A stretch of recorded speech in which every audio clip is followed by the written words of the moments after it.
ఓం మహాగణాధిపతయే నమః. ఓం గురుభ్యో నమః. ఓం శ్రీమాత్రే నమః.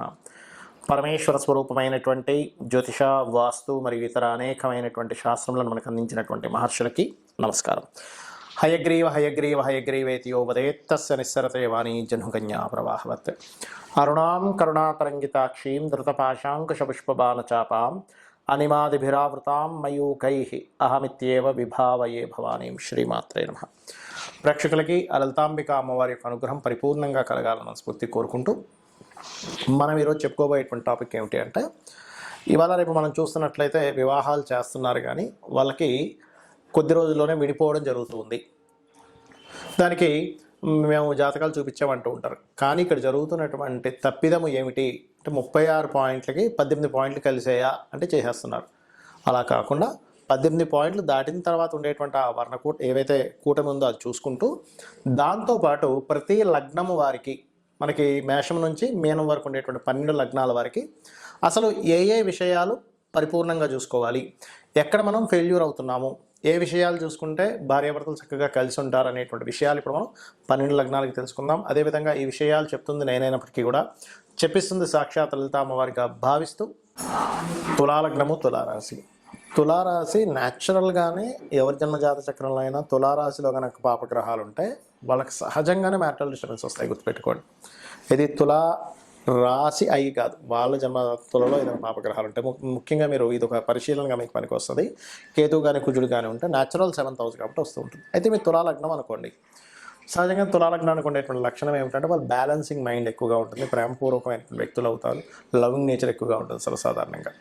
అయితే మీకు వివాహ కారకుడు, కుటుంబ కారకుడు ఒక్కరే అవుతారు, కుజుడే అవుతాడు. అందుకని మీది ఒకవేళ తులాలగ్నమైనా, మీరు చేసుకోబోయేటువంటి అమ్మాయిది కానీ అబ్బాయిది కానీ తులాలగ్నమైనా, మీరు పరిశీలన చేయాల్సింది కుజుడు ఎలా ఉన్నాడు.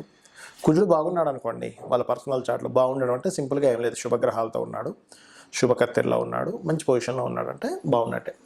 అంతేగాని కుజదోషం అనేది పక్క పెట్టండి. కుజదోషం అనేది ఇంకా చాలా చాలా రకాల కాంబినేషన్స్ పాడడం వల్ల వస్తూ ఉంటుంది. అయితే ఇక్కడ కనుక ఇది పాడైంది అనుకుంటే 2 విధాలుగా ఎఫెక్ట్ వచ్చేస్తుంది. కుజుడు కనుక పాడైతే ఎలాగా, కుటుంబ సభ్యులతోని గొడవలు ఉంటాయి ఆ జాతకులకి, వివాహ జీవిత భాగస్వామితోని గొడవలు ఉంటాయి. అది అబ్బాయి కావచ్చు అమ్మాయి కావచ్చు, ఇది తులాలగ్నంలో పుడతాయి కనుక. అయితే ఇది వివాహం అయ్యే వరకు, వివాహం అయిన తర్వాత గొడవలు ఉంటాయా అంటే ఇట్స్ డిపెండ్ ఆన్ బుధుడు.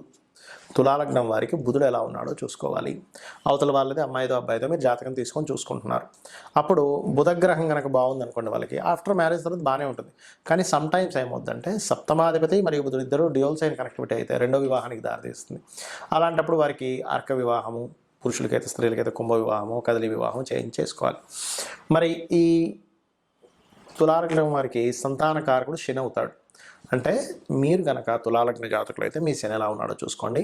మీరు చేసుకోబోయేటువంటి వారిది అయితే శని యొక్క స్థితి ఎలా ఉందో చూసుకోవాలి. సహజంగానే సంతానానికి కారకుడు గురువు, రవి అయితే లగ్నం నుంచి పంచమ స్థానాధిపతి శని అవుతాడు. కాబట్టి ఈ శని యొక్క స్థితి గమనించుకుంటే కనుక బాగుంటుంది. ఒకవేళ శని బాగున్నాడు అనుకుంటే తులాలగ్నం వారికి సంతానం కలిగినప్పటి నుంచి ప్రాపర్టీస్ బాగా కొంటారు వీళ్ళు.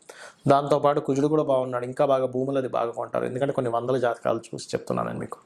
అలాగే మరొకటి ఏంటంటే, ఇక్కడ ఈ సప్తమము ధనస్థానము అంటే కుటుంబ స్థానము, వివాహ స్థానము, కుజుడు, శుక్రుడు, బుధుడు, శని ఈ గ్రహాల యొక్క స్థితి అవతల వాళ్ళ గ్రహాలతో ఎంతవరకు కనెక్ట్ అయిందని చూసుకోవాలి. ఆ అధిపతులు ఉండేటువంటి కండిషన్ ఎలా ఉందో చూసుకోవాలి.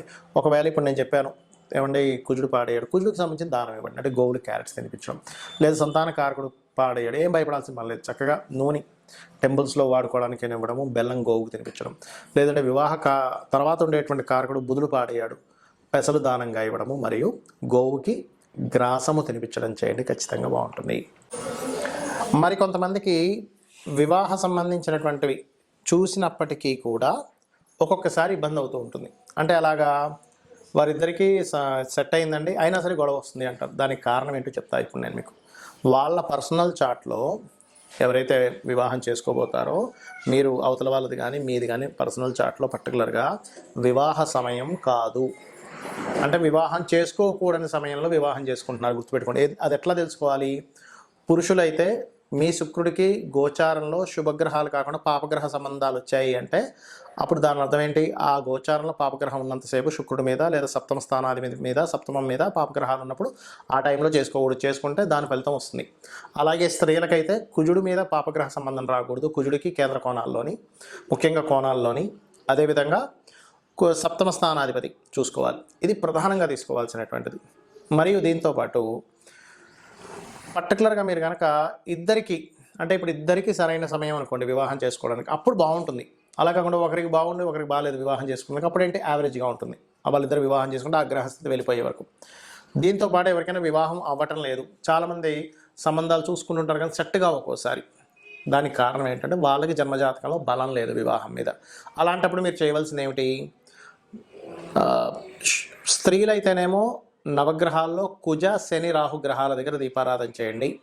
పురుషులైతే శుక్రకేతు గ్రహాల దగ్గర దీపారాధన చేయండి. గోవులకి గ్రాసము తీపి చపాతీలు పెట్టండి పురుషులైతే. స్త్రీలైతే గోవులకి, దేశీవాలి గోవుకి కందులేమో దానం ఇవ్వచ్చు. గోవులకు పెట్టేటువంటిది ముఖ్యంగా క్యారెట్స్, బెల్లము తినిపించండి గోవులకి.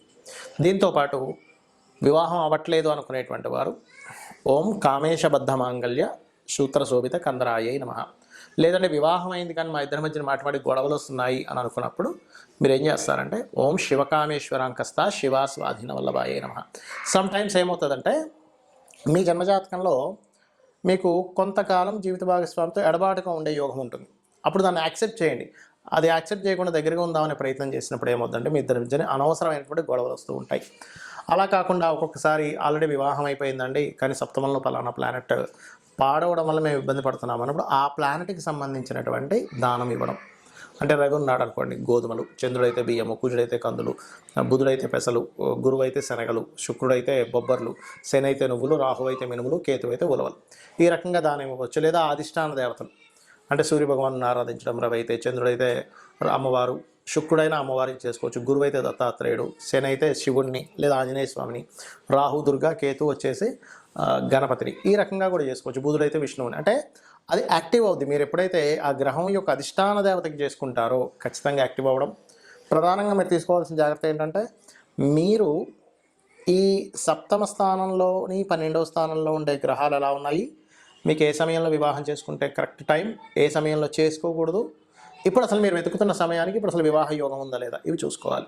ప్రతి ఒక్కరికి కూడా 3 నుంచి 5 సార్లు వస్తుంది వివాహ సమయం. సో ఇవి చూసుకొని మీరు మీ యొక్క జీవితాన్ని ఆనందమయంగా చేసుకుంటారని కోరుకుంటూ శ్రీమాత్రే నమః.